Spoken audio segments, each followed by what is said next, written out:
Hi everyone! Happy October! It's Snack here. So welcome back sa mga bago. Hi, nice meeting you. This is Snack, your friendly tarot reader and guide. Ayan siya. So yan, October na nga and sorry kung late tayo nag-upload but bago tayo mag-start ng reading, tulad nga ng promise ko last time, meron tayong top 5 or something 5 na eme before we do the reading. So for this month, this is your 5 affirmations that you can use for the month of October. Ayan, 5. So, meron tayong cheat sheet. Para syempre hindi tayo magkamali. So, ayan. Number 1. I trust the journey I'm on and believe everything is unfolding perfectly. Ibig sabihin po nito is, you should trust the process ng buhay. And ito yung kahit hindi mo na siya maintindihan, hindi mo na yun maintindihan yung mga nangyayari, just have to trust the process. Kung ano man yung nangyayari, it's really happening for a reason and there's a reason why. Ayan. So number 2, I am open to the new opportunities that October will bring. So be ready and welcoming sa mga bagong parating. Ngayong October, mapabagong kaibigan pa yan, bagong experience, and of course, changes, chances, lahat ng bago. Be open. Number 3, I radiate confidence and embrace change with grace. So, you just have to believe your face tuloy. You have to believe in yourself and of course face challenges with a positive attitude, knowing that you can handle whatever comes. So parang be confident and embrace whatever things will come to you with a positive mind, positive attitude, ganyan. And alam mo yun, yung tipong ano man yung ibigay sa'yo, kaya mo. Hindi yan binigay sa'yo kasi hindi mo kaya eh. Diba? So, kakayanin mo. Parang sabi nga nila, susuka pero hindi susuko. Okay. Number 4. I release any fears and doubts and welcome abundance into my life. Ito yung you have to let go of everything na nag-hold sa'yo. So, let go of the things that is anything that is holding you back. Instead, mag-focus ka kung paano ka mag-attract ng success, ng love, ng prosperity, ng pera. Huwag mong isipin or huwag mong ilagay yung focus mo sa mga problema. Focus mo kung paano ka mas gagaling, mas magiging successful, paano lalong magmahal at maging mayaman. Okay? Number 5. This is the last one. I am in alignment with my higher purpose and ready to receive guidance. So, you are on the right path and open to receiving wisdom from the universe, your intuition, or your higher self. So, ito yung ready ka na to receive everything from the universe. Be open. And babalik tayo sa number 1 is kahit hindi mo na maintindihan, kahit ang gulo-gulo na, just trust the process. Okay? So yan ang ating 5 affirmations for the month of October, and I hope kahit papaano ay diba, may nakuha kayo dun sa 5. Kahit isa lang doon, i-ano nyo ngayong October. And sa mga gusto ng tarot reading nila, just stay tuned. And of course, thank you so much sa mga nag-subscribe. And sa mga balak mag-subscribe, ayan siya. And sa mga nag-follow sa social media pages ko, thank you so much. So, let's go to our tarot reading. Hello. Ayan, hello. So, this is for Leo, Sun, Moon, and Rising. Sa mga Leo, Sun na pinanganak ng July 23 to August 22. At merong Moon, Rising, and Venus. Ayan. So yeah, this is for you. And of course, again, paalala lamang, ang reading po natin ay meron kayong free will. So, nasa inyo kung susundin nyo ang sinabi ng baraha or hindi. Nasa inyo po yan. So,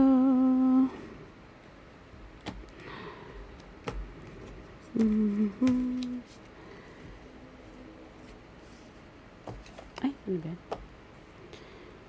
Shuffle lang natin.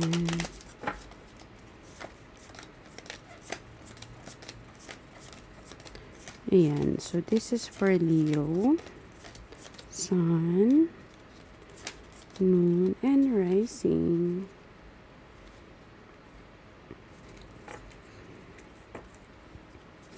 Four of Wands. So, ibig sabihin nito mga Leo, this is the time na celebrate. Ayan, celebrate small wins. Celebrate being alive. Celebrate natin ang mga bagay-bagay na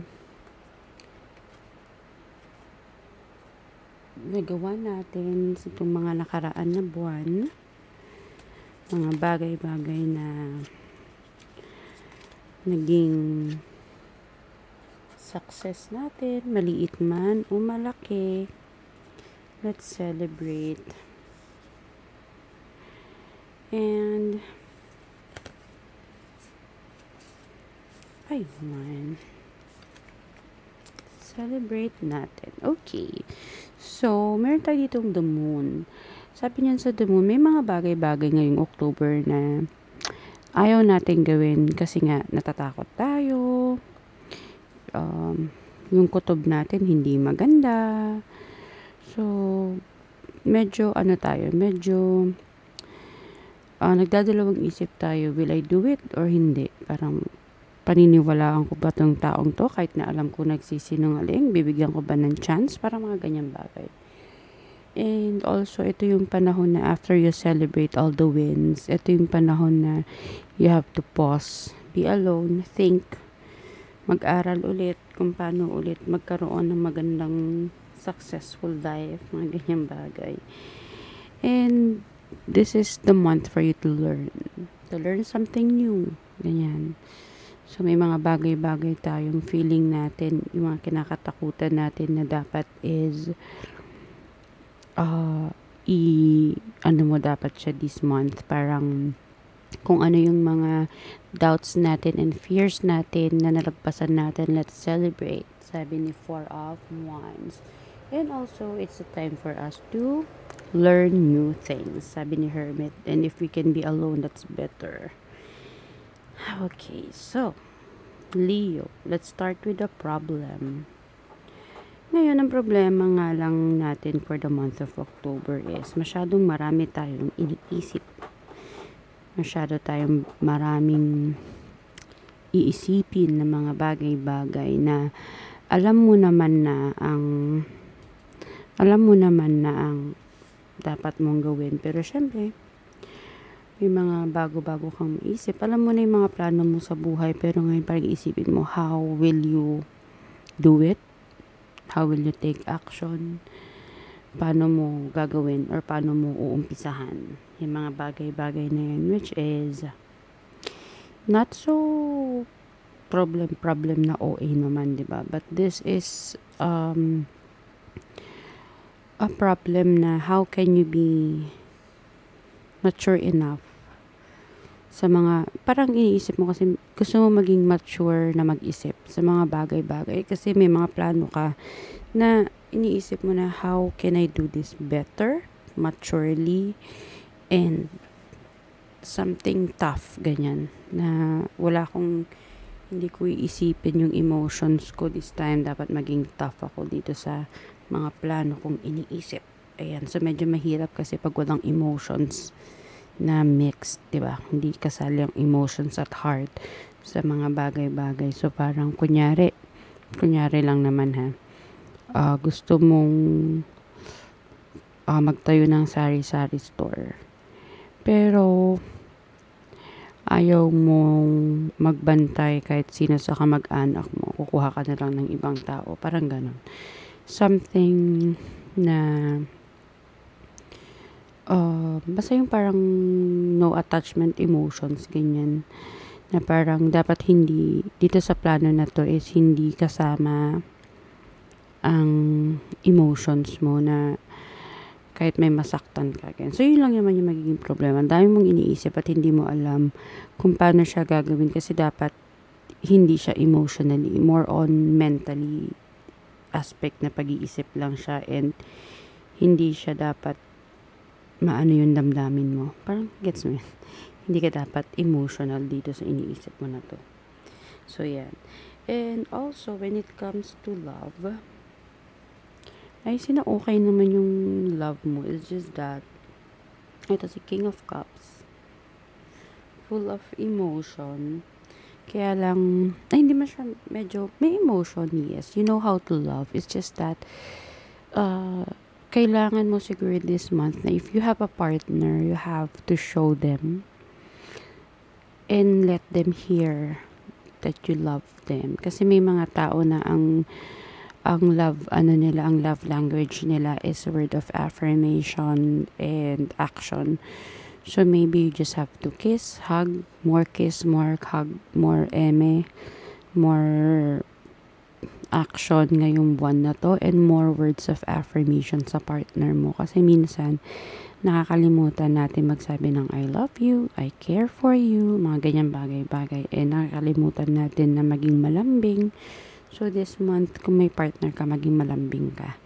But pag wala kang partner, siguro maging i-ano mo sa family mo na you love them by saying na I love you, I miss you, sister, brother, mama, papa, mommy, daddy, zaddy, ganyan. Okay. More on word of affirmation and action. Let's show them that we love them. Kasi minsan siguro, mahal natin sila pero kaya tayo nagtatrabaho. But minsan kasi ang tao gusto din nila ng words, di ba? Ng lambing, ganyan. Yung mga gusto mo sa buhay, your passion in life.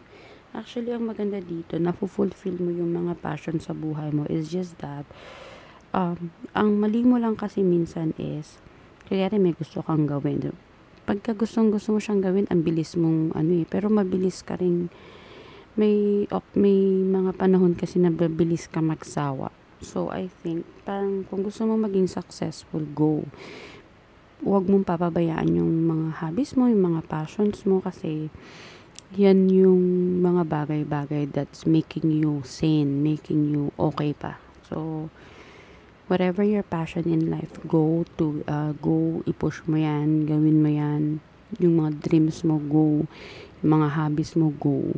Gawin mo lang siya this October kasi makaka-help yan.